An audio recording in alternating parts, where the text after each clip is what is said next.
utility because things are... Thank you. Thank you so much. Thank you. Thank you very much. Thank you. Everybody, please have a seat. Thank you very much.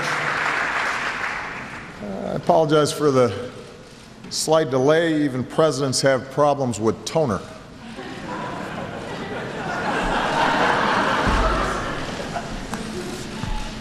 It is a great honor to be back at American University, which has prepared generations of young people for service in public life. I want to thank President Kirwan and the American University family for hosting us here today.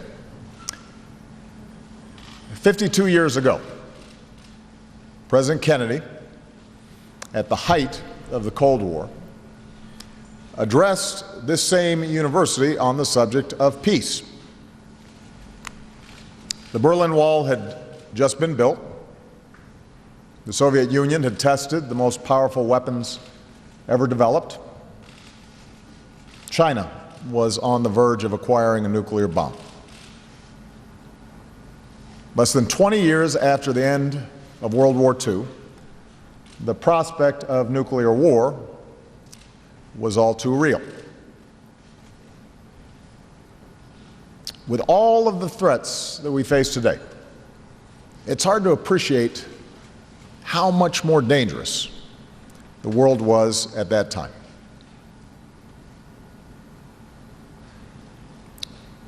In light of these mounting threats, a number of strategists here in the United States argued that we had to take military action against the Soviets to hasten what they saw as inevitable confrontation. But the young president offered a different vision. Strength, in his view, included powerful armed forces and a willingness to stand up for our values around the world. But he rejected the prevailing attitude among some foreign policy circles that equated security with a perpetual war footing. Instead, he promised strong, principled American leadership on behalf of what he called a practical and attainable peace. A peace based not on a sudden revolution in human nature, but on a gradual evolution in human institutions, on a series of concrete actions and effective agreements. Such wisdom would help guide our ship of state through some of the most perilous moments in human history. With Kennedy at the helm, the Cuban Missile Crisis was resolved peacefully. Under Democratic and Republican presidents, new agreements were forged.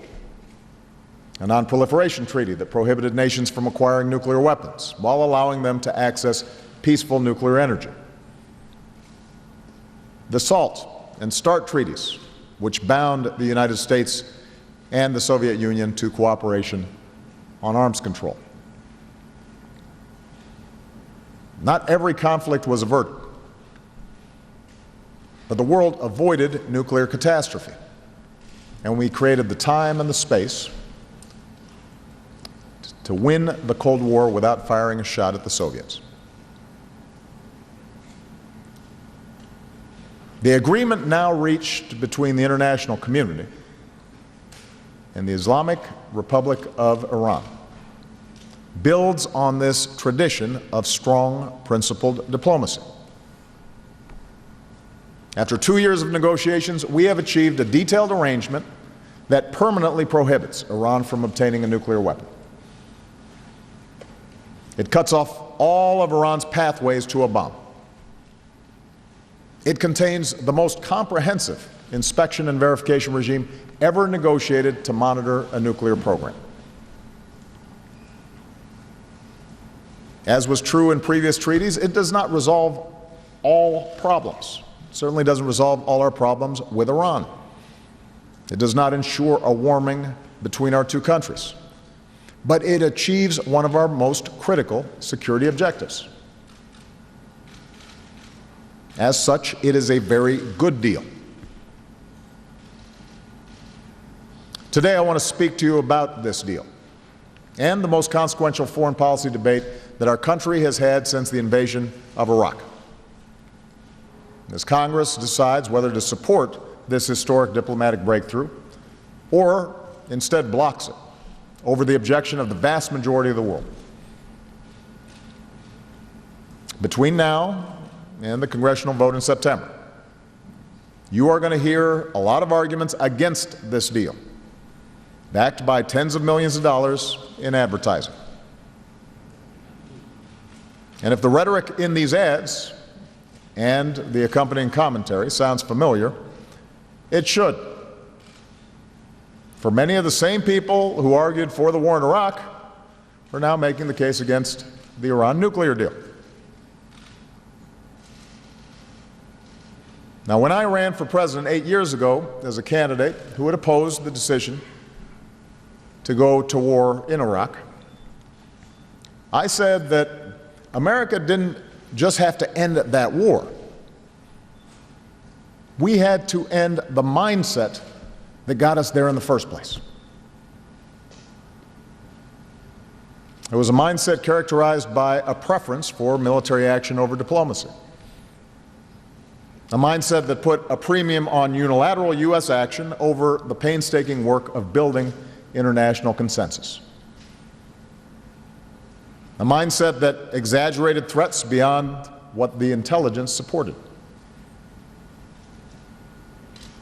Leaders did not level with the American people about the costs of war, insisting that we could easily impose our will on a part of the world with a profoundly different culture and history.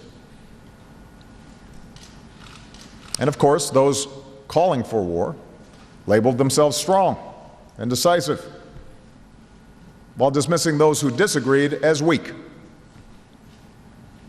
even appeasers of a malevolent adversary.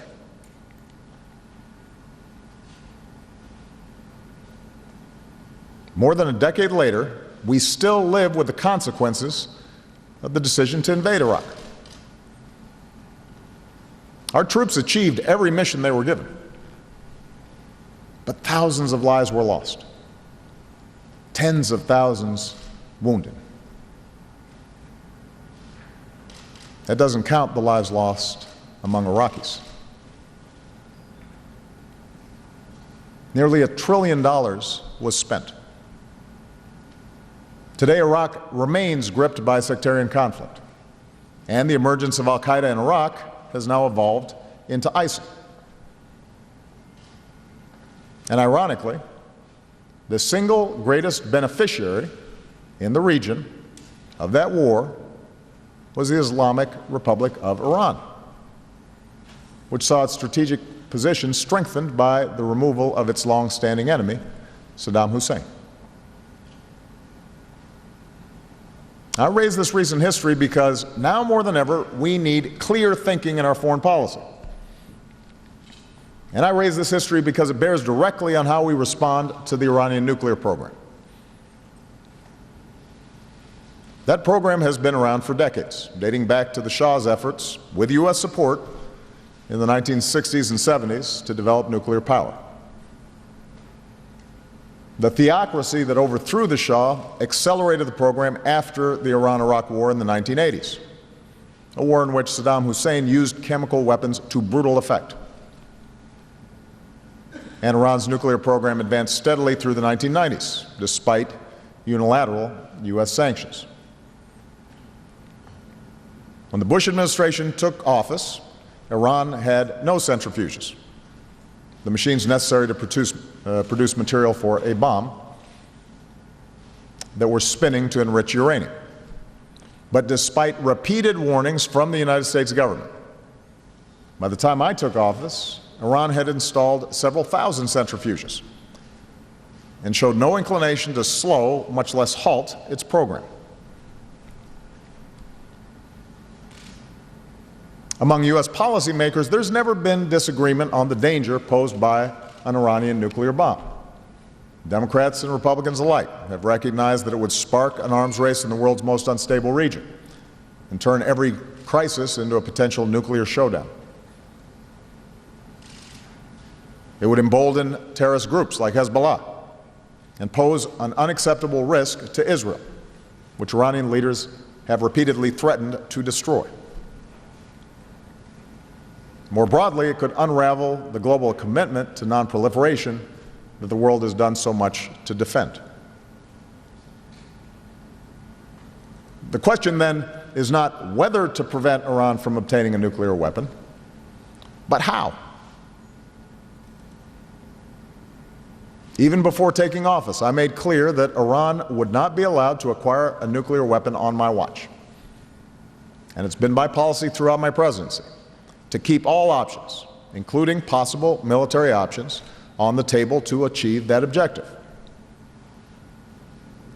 But I have also made clear my preference for a peaceful diplomatic resolution of the issue.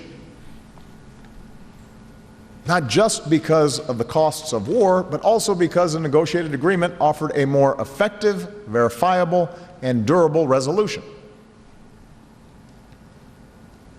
And so in 2009, we let the Iranians know that a diplomatic path was available. Iran failed to take that path, and our intelligence community exposed the existence of a covert nuclear facility at Fordow. Now, some have argued that Iran's intransigence showed the futility of negotiations. In fact, it was our very willingness to negotiate that helped America rally the world to our cause and secured international participation in an unprecedented framework of commercial and financial sanctions. Keep in mind, unilateral U.S. sanctions against Iran had been in place for decades, but had failed to pressure Iran to the negotiating table. What made our new approach more effective was our ability to draw upon new UN Security Council resolutions, combining strong enforcement with voluntary agreements from nations like China and India, Japan and South Korea to reduce their purchases of Iranian oil, as well as the imposition by our European allies of a total oil embargo. Winning this global buy-in was not easy. I know. I was there. In some cases, our partners lost billions of dollars in trade because of their decision to cooperate. But we were able to convince them that absent a diplomatic resolution, the result could be war, with major disruptions to the global economy and even greater instability in the Middle East. In other words, it was diplomacy. Hard, painstaking diplomacy. Not saber-rattling, not tough talk, that ratcheted up the pressure on Iran. With the world now unified beside us, Iran's economy contracted severely and remains about 20% smaller today than it would have otherwise been. No doubt this hardship played a role in Iran's 2013 elections, when the Iranian people elected a new government that promised to improve the economy through engagement with the world. A window had cracked open. Iran came back to the nuclear talks. And after a series of negotiations, Iran agreed with the international community to an interim deal. A deal that rolled back Iran's stockpile of near 20% enriched uranium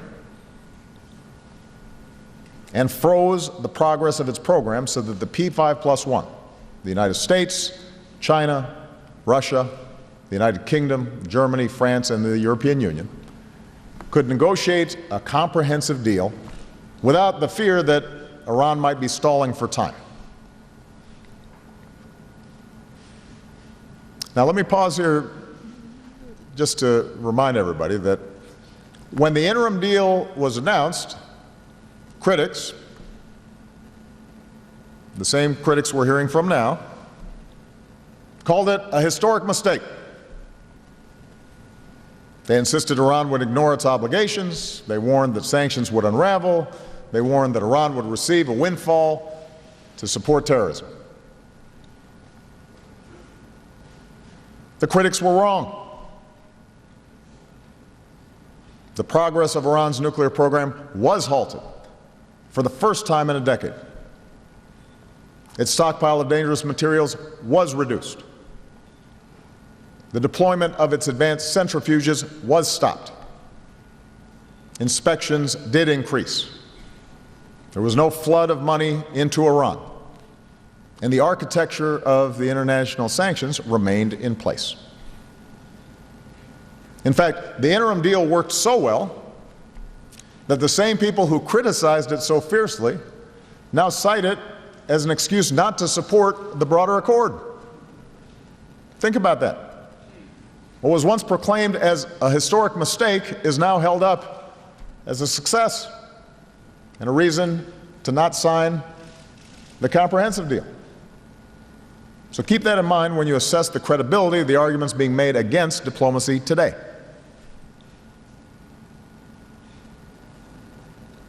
Despite the criticism, we moved ahead to negotiate a more lasting comprehensive deal.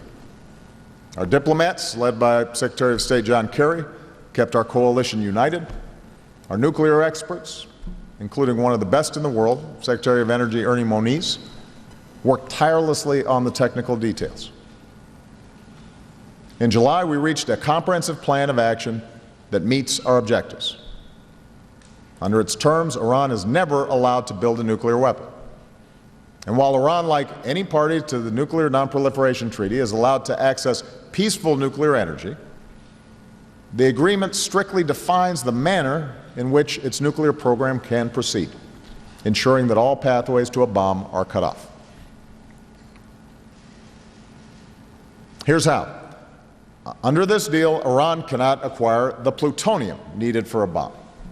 The core of its heavy water reactor at Arak will be pulled out, filled with concrete, and replaced with one that will not produce plutonium for a weapon. The spent fuel from that reactor will be shipped out of the country, and Iran will not build any new heavy water reactors for at least 15 years.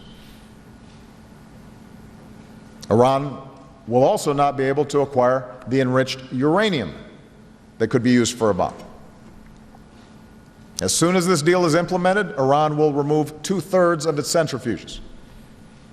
For the next decade, Iran will not enrich uranium with its more advanced centrifuges.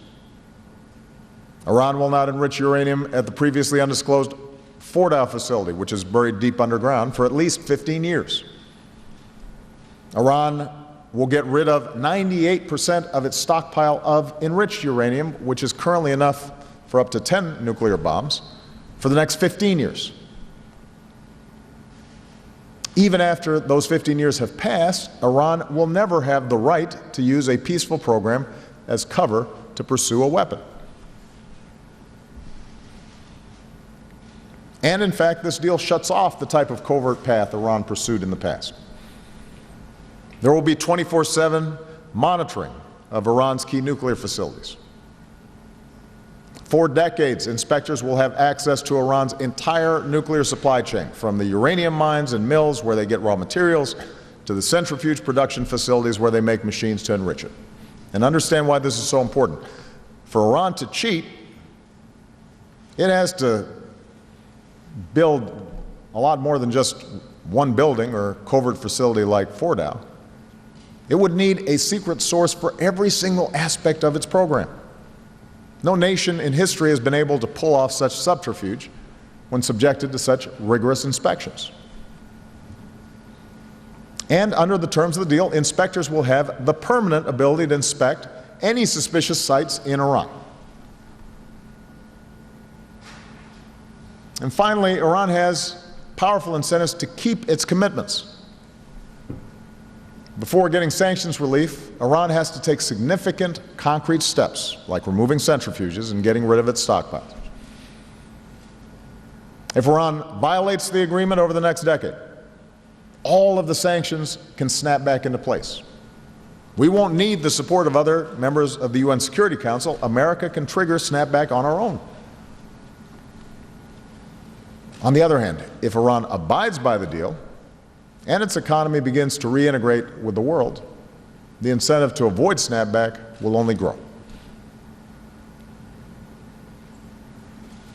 So this deal is not just the best choice among alternatives. This is the strongest non-proliferation agreement ever negotiated. And because this is such a strong deal, every nation in the world that has commented publicly, with the exception of the Israeli government, has expressed support. The United Nations Security Council has unanimously supported it. The majority of arms control and non-proliferation experts support it. Over 100 former ambassadors who served under Republican and Democratic presidents support it. I've had to make a lot of tough calls as president. But whether or not this deal is good for American security is not one of those calls. It's not even close. Unfortunately, we're living through a time in American politics where every foreign policy decision is viewed through a partisan prism, evaluated by headline-grabbing sound bites. And so, before the ink was even dry on this deal, before Congress even read it, a majority of Republicans declared their virulent opposition. Lobbyists and pundits were suddenly transformed into armchair nuclear scientists, disputing the assessments of experts like Secretary Moniz, challenging his findings, offering multiple and sometimes contradictory arguments about why Congress should reject this deal.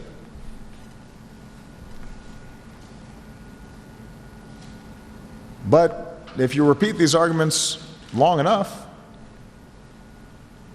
they can get some traction. So let me address just a few of the arguments that have been made so far in opposition to this deal. First, there are those who say the inspections are not strong enough because inspectors can't go anywhere in Iran at any time with no notice. Well, here's the truth. Inspectors will be allowed daily access to Iran's key nuclear sites. If there's a reason for inspecting a suspicious, undeclared site anywhere in Iran, inspectors will get that access even if Iran objects. This access can be with as little as 24 hours notice. And while the process for resolving a dispute about access can take up to 24 days, once we've identified a site that raises suspicion, we will be watching it continuously until inspectors get in. And by the way, nuclear material isn't something you hide in the closet. It can leave a trace for years. The bottom line is, if Iran cheats, we can catch them, and we will. Second, there are those who argue that the deal isn't strong enough because some of the limitations on Iran's civilian nuclear program expire in 15 years. Let me repeat. The prohibition on Iran having a nuclear weapon is permanent. The ban on weapons-related research is permanent. Inspections are permanent. It is true that some of the limitations regarding Iran's peaceful program last only 15 years. But that's how arms control agreements work.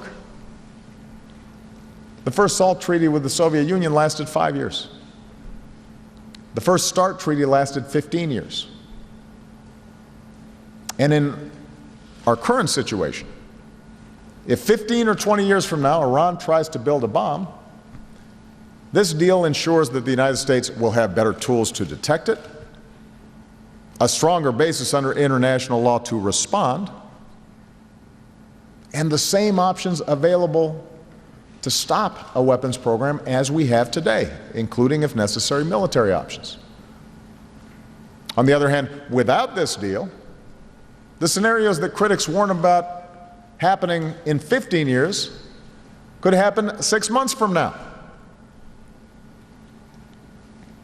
By killing this deal, Congress would not merely pave Iran's pathway to a bomb, it would accelerate it.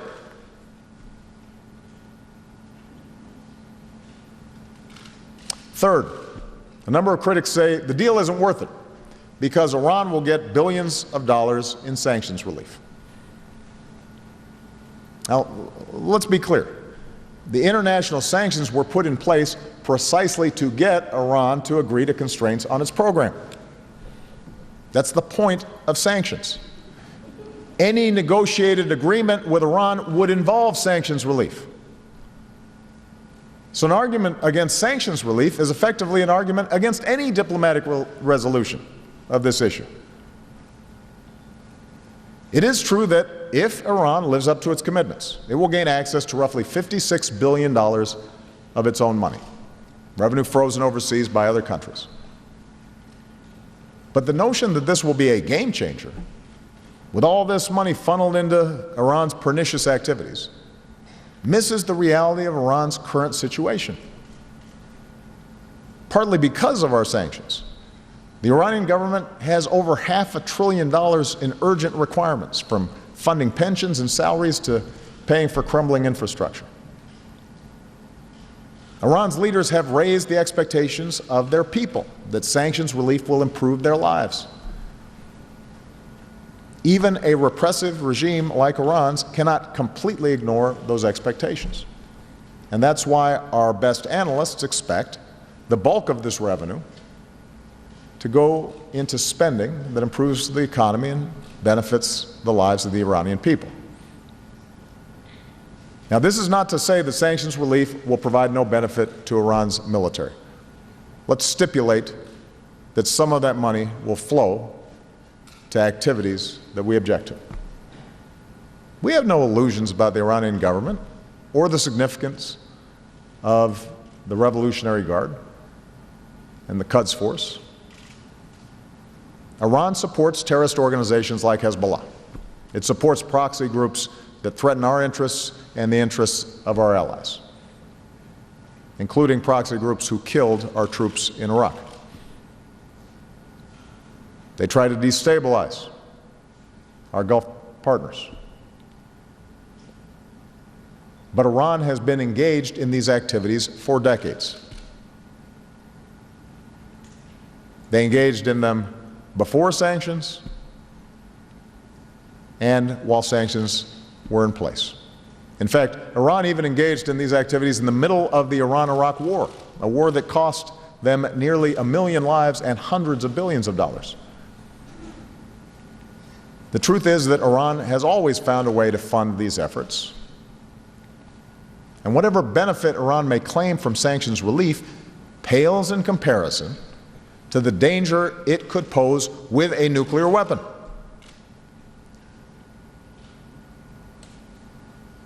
Moreover, there's no scenario where sanctions relief turns Iran into the region's dominant power.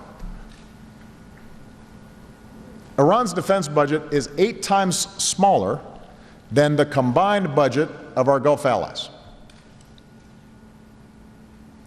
Their conventional capabilities will never compare with Israel's, and our commitment to Israel's qualitative military edge helps guarantee that. Over the last several years, Iran has had to spend billions of dollars to support its only ally in the Arab world, Bashar al-Assad, even as he's lost control of huge chunks of his country. And Hezbollah has suffered significant blows on this same battlefield.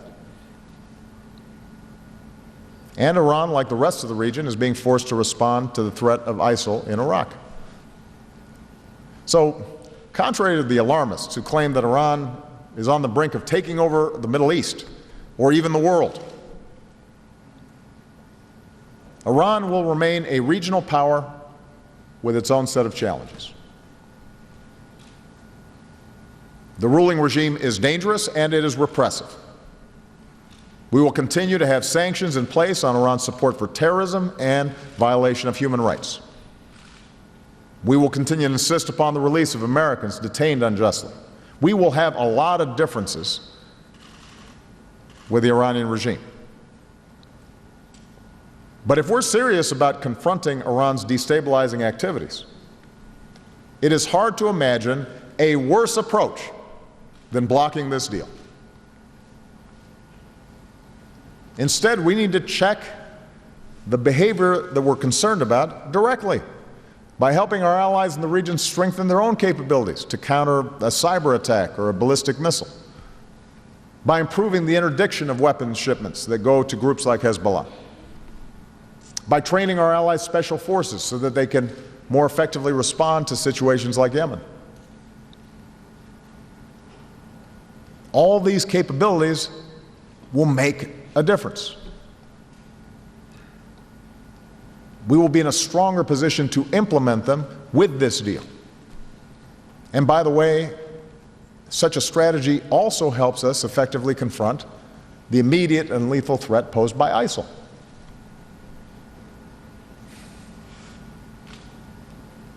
Now, the final criticism, this is sort of a catch-all that you may hear, is the notion that there's a better deal to be had.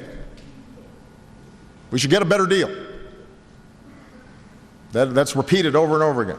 There's a bad deal, need a better deal. One that relies on vague promises of toughness and, more recently, the argument that we can apply a broader and indefinite set of sanctions to squeeze the Iranian regime harder. Those making this argument are either ignorant of Iranian society or they're just not being straight with the American people. Sanctions alone are not going to force Iran to completely dismantle all vestiges of its nuclear infrastructure, even those aspects that are consistent with peaceful programs. That oftentimes is what the critics are calling a better deal.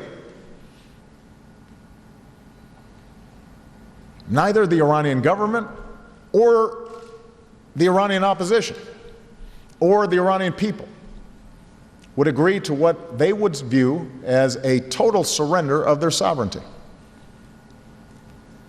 Moreover,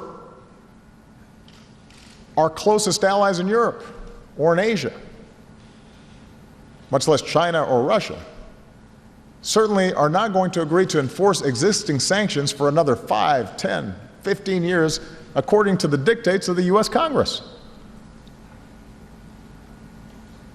Because their willingness to support sanctions in the first place was based on Iran ending its pursuit of nuclear weapons. It was not based on the belief that Iran cannot have peaceful nuclear power. And it certainly wasn't based on a desire for regime change in Iran.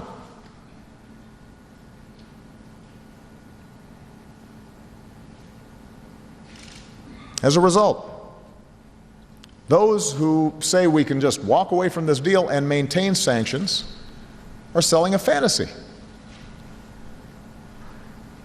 Instead of strengthening our position, as some have suggested, Congress's rejection would almost certainly result in multilateral sanctions unraveling.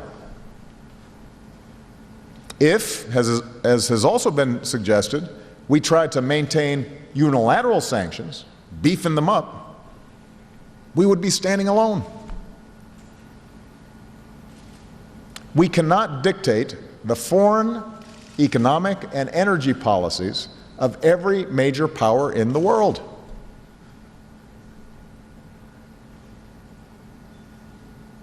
In order to even try to do that, we would have to sanction, for example, some of the world's largest banks. We'd have to cut off countries like China from the American financial system. And since they happen to be major purchasers of our debt, such actions could trigger severe disruptions in our own economy and, by the way, raise questions internationally about the dollar's role as the world's reserve currency. That's part of the reason why many of the previous unilateral sanctions were waived.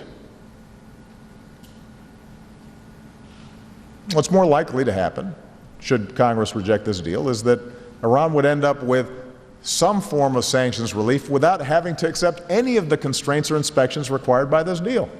So in that sense, the critics are right. Walk away from this agreement and you will get a better deal for Iran.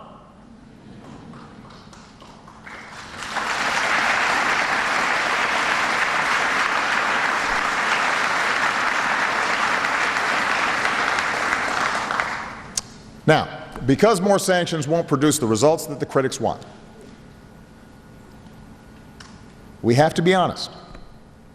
Congressional rejection of this deal leaves any U.S. administration that is absolutely committed to preventing Iran from getting a nuclear weapon with one option: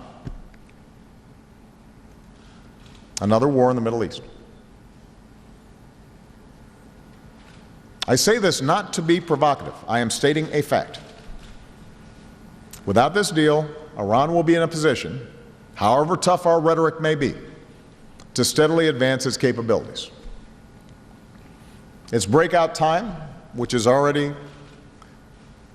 fairly small, could shrink to near zero. Does anyone really doubt that the same voices now raised against this deal will be demanding that whoever is president bomb those nuclear facilities?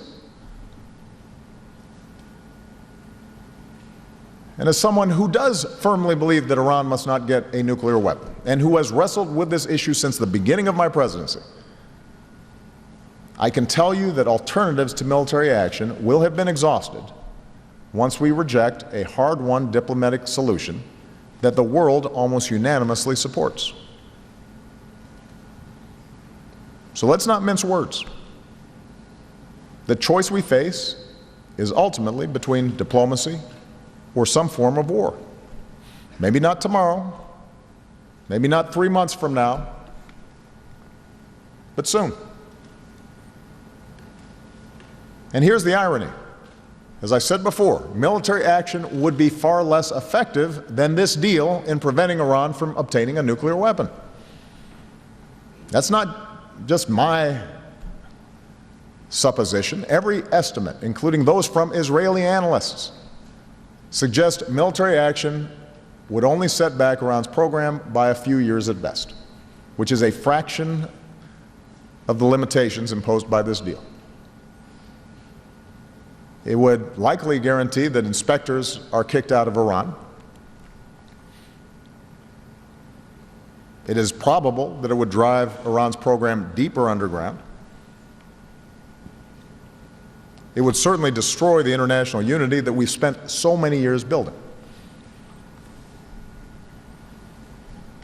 Now, there are some opponents, I have to give them credit, there are opponents of this deal who accept the choice of war.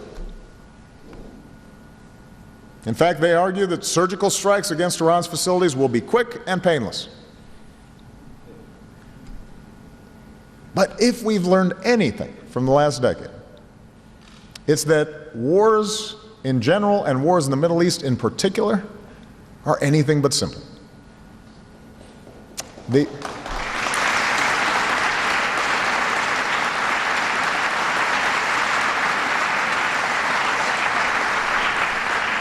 The only certainty in war is human suffering, uncertain costs, unintended consequences. We can also be sure that the Americans who bear the heaviest burden are the less than 1% of us, the outstanding men and women who serve in uniform, and not those of us who send them to war.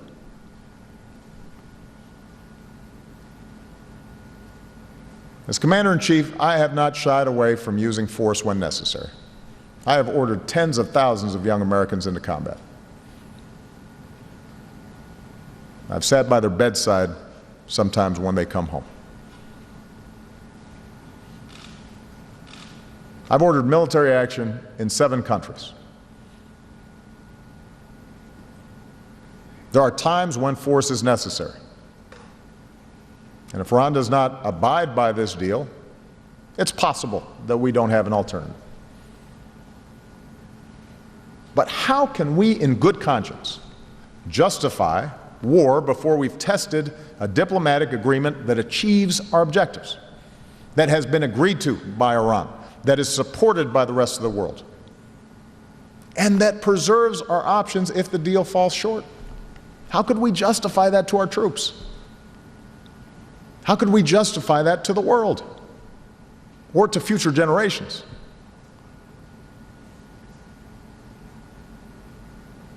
In the end, that should be a lesson that we've learned from over a decade of war. On the front end, ask tough questions. Subject our own assumptions to evidence and analysis. Resist the conventional wisdom and the drumbeat of war. Worry less about being labeled weak. Worry more about getting it right.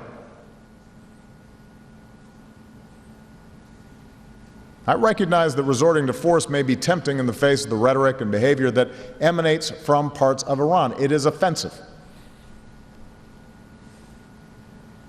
It is incendiary. We do take it seriously. But superpowers should not act impulsively in response to taunts or even provocations that can be addressed short of war. Just because Iranian hardliners chant "death to America" does not mean that that's what all Iranians believe. In fact, it's those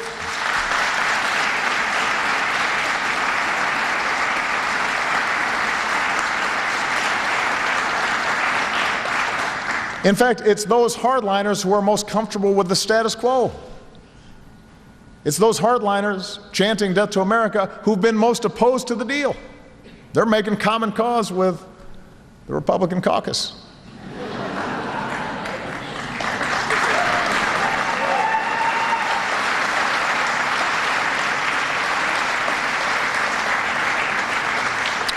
The majority of the Iranian people have powerful incentives to urge their government to move in a different, less provocative direction. Incentives that are strengthened by this deal. We should offer them that chance. We should give them that opportunity. It's not guaranteed to succeed. But if they take it, that would be good for Iran, it would be good for the United States, it would be good for a region that has known too much conflict, it would be good for the world.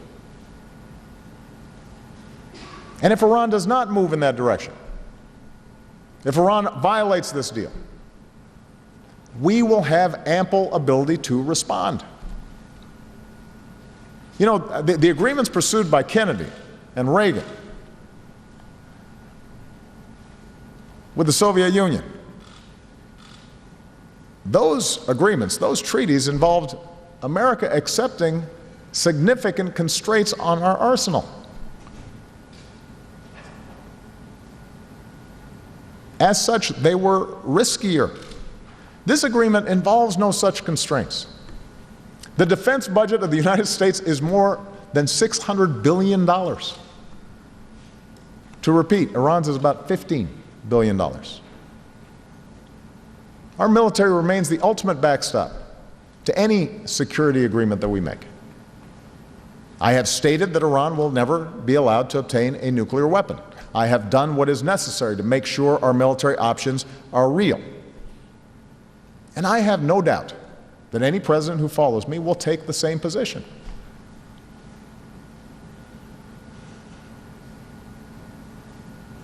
So let me sum up here.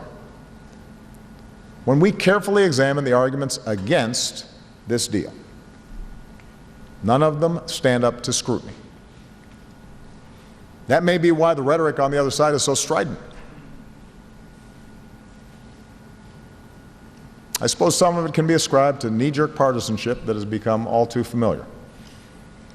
Rhetoric that renders every decision that's made a disaster, a surrender. You're aiding terrorists. You're endangering freedom.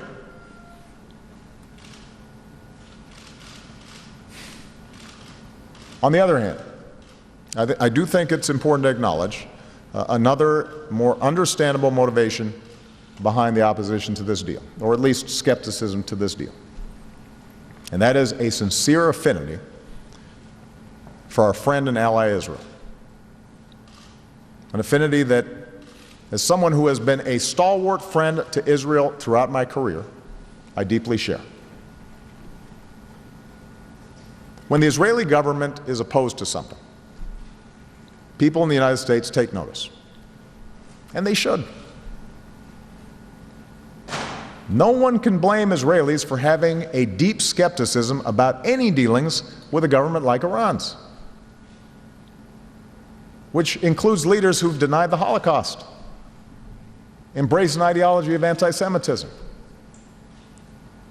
facilitate the flow of rockets that are arrayed on Israel's borders, or pointed at Tel Aviv.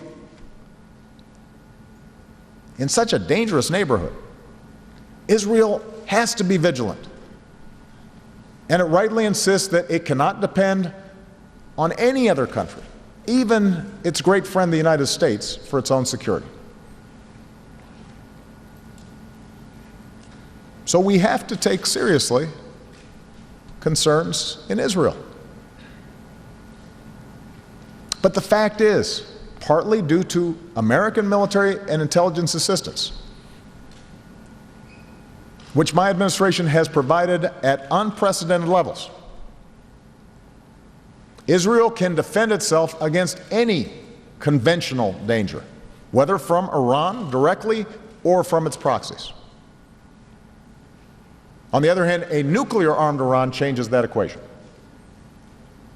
And that's why this deal ultimately must be judged by what it achieves on the central goal of preventing Iran from obtaining a nuclear weapon. This deal does exactly that. I say this as someone who has done more than any other president to strengthen Israel's security. And I have made clear to the Israeli government that we are prepared to discuss how we can deepen that cooperation even further. Already we've held talks with Israel on concluding another 10-year plan for U.S. security assistance to Israel. We can enhance support for areas like missile defense, information sharing, interdiction, all to help meet Israel's pressing security needs, and to provide a hedge against any additional activities that Iran may engage in as a consequence of sanctions relief. But I have also listened to the Israeli security establishment, which warned of the danger posed by a nuclear-armed Iran for decades. In fact, they helped develop many of the ideas that ultimately led to this deal. So to friends of Israel and to the Israeli people, I say this: a nuclear-armed Iran is far more dangerous to Israel, to America, and to the world than an Iran that benefits from sanctions relief. I recognize that Prime Minister Netanyahu disagrees strongly. I do not doubt his sincerity. But I believe he is wrong. I believe the facts support this deal.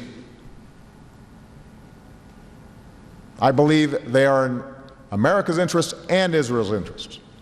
And as President of the United States, it would be an obligation of my constitutional duty to act against my best judgment, simply because it causes temporary friction with a dear friend and ally.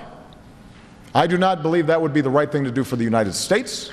I do not believe it would be the right thing to do for Israel.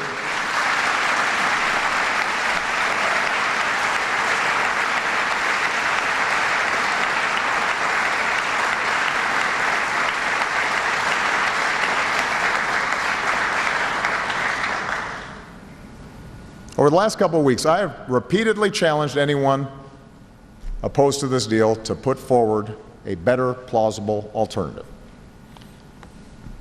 I have yet to hear one. What I've heard instead are the same types of arguments that we heard in the run-up to the Iraq War. Iran cannot be dealt with diplomatically. We can take military strikes without significant consequences. We shouldn't worry about what the rest of the world thinks, because once we act, everyone will fall in line. Tougher talk, more military threats will force Iran into submission. We can get a better deal. I know it's easy to play on people's fears, to magnify threats, to compare any attempt at diplomacy to Munich.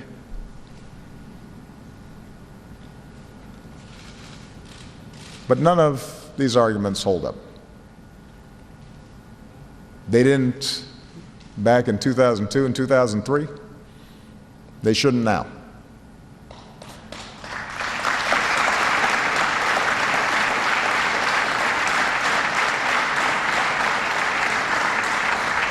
The same mindset, in many cases offered by the same people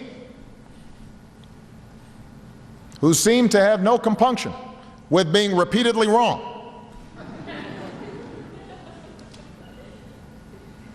led to a war that did more to strengthen Iran, more to isolate the United States than anything we have done in the decades before or since.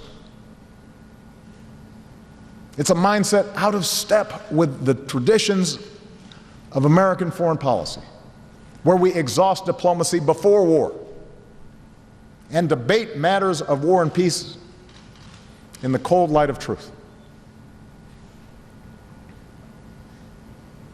Peace is not the absence of conflict, President Reagan once said.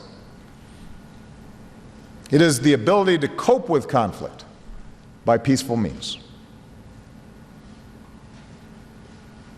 President Kennedy warned Americans not to see conflict as inevitable, accommodation as impossible, and communication is nothing more than the exchange of threats.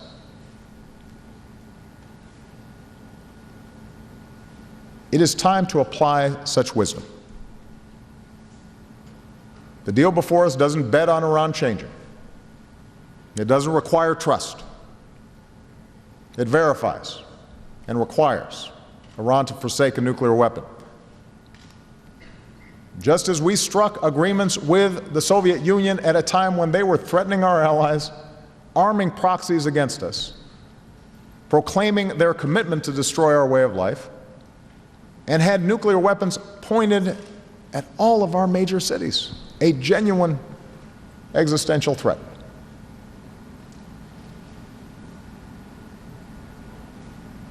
You know, we live in a complicated world, a world in which the forces unleashed by human innovation are creating opportunities for our children that were unimaginable for most of human history. It is also a world of persistent threats, a world in which mass violence and cruelty is all too common, and human innovation risks the destruction of all that we hold dear. In this world, the United States of America remains the most powerful nation on earth, and I believe that we will remain such for decades to come. But we are one nation among many. And what separates us from the empires of old, what has made us exceptional, is not the mere fact of our military might.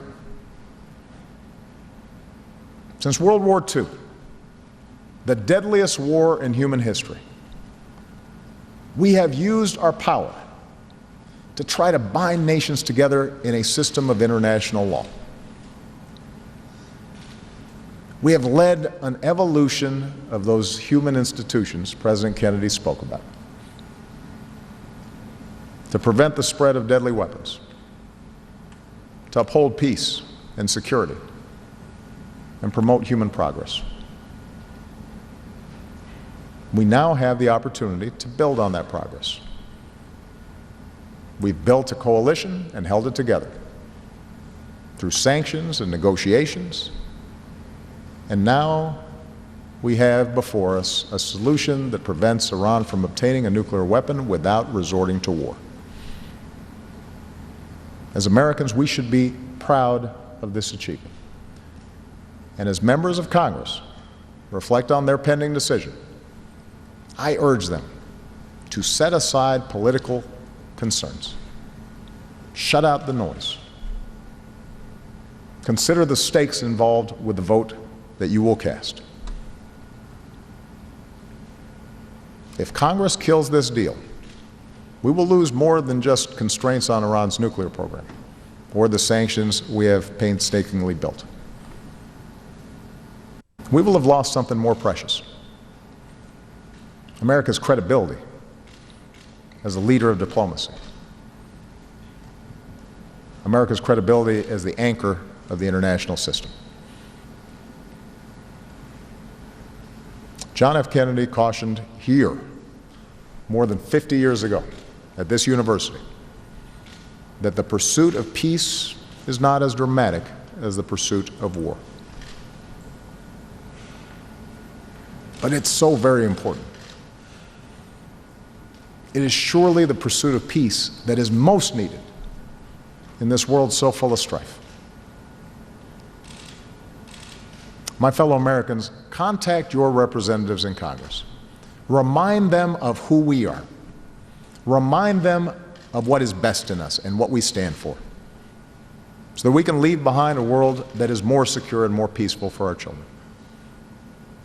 Thank you very much. Thank you. I'm the leading state sponsor of terrorism.